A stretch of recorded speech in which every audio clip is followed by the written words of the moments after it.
তাফসীর জগতের রূপকার আল্লামা সাঈদী সাহেবকে পরিকল্পিতভাবে হত্যা করা হয়েছে। আমরা ছাত্র আন্দোলনের নেতৃত্বে মাঠে অবস্থান করব। তা যদি কর্মসূচি পালন করতে চায় এর দায়িত্ব প্রশাসনকে বহন করতে হবে। ধন্যবাদ। সংগ্রামী রাজীবপুরবাসী, আসসালামু আলাইকুম ওয়া রাহমাতুল্লাহ। গত 17 বছর যাবত আমরা নিপীড়িত, নির্যাতিত, গুম, খুন, হত্যা, মামলা, হামলা, জেল, জুলুম, ফাঁসির কাষ্ঠে ঝুলে জীবন দিয়ে এদেশের সংগ্রামী জনতা আজও বেঁচে আছে। এবং আপনাদের মাঝে বলতে চাই, গত 5ই আগস্ট ছাত্র জনতার সমন্বয়কদের নেতৃত্বে গোটা বাংলাদেশে জগৎ দল পাথরের মতো শেখ হাসিনা বসেছিল, তাকে ছাত্র জনতা উৎখাত করেছে, সে পদত্যাগ করেছে। আমরা গোটা দেশবাসী সেদিন দেখেছি ঈদের দিনে আনন্দ যে করে মানুষ, তার চেয়েও বেশি আনন্দ মুখর ছিল বাংলাদেশের 90% মানুষ। নাকি বলে?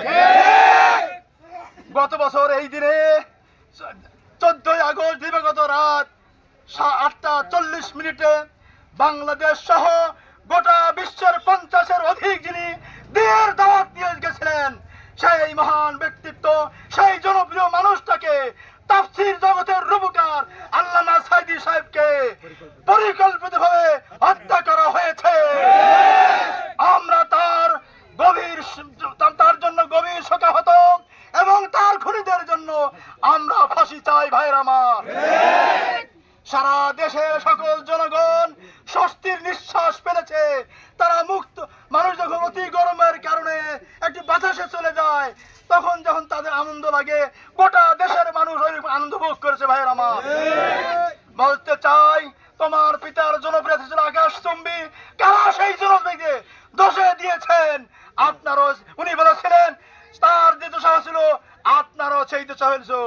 তিনি বলেছিলেন সময় আসবে এমন পালাবার জায়গা পাবা না। বাস্তবে তার ভবিষ্যৎবাণী প্রতিফলিত হয়েছে। না কি বলেন? আমরা বলতে চাই, সারা সরকার পক্ষ থেকে আগামী দিনে বঙ্গবন্ধু শেখ মুজিবুর রহমানের শোক দিবসের জন্য ওনারা আবেদন করেছিলেন। সরকার তাকে নিষিদ্ধ ঘোষণা করেছে। আগামীকালে কোনো ছুটি নাই, এই দিবস পালন করা যাবে না। আমরা ছাত্র আন্দোলনের নেতৃত্বে মাঠে অবস্থান করব।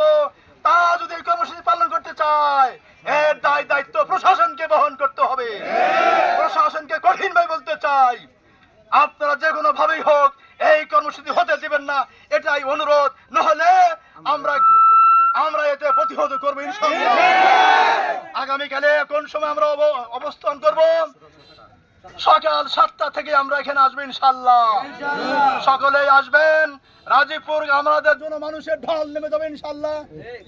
আমরা বুঝিয়ে দিতে চাই, 16 বছর জামাত ইসলামীকে ঘর থেকে বের হতে দেন নাই। 16 বছর আমাদের সকল তৌহিদি জনতাকে ময়দানে আসতে দেন নাই। মানুষ ফেসে উঠেছে, মানুষ আবেগে আপ্লুত ময়দানে ছুটে এসেছে।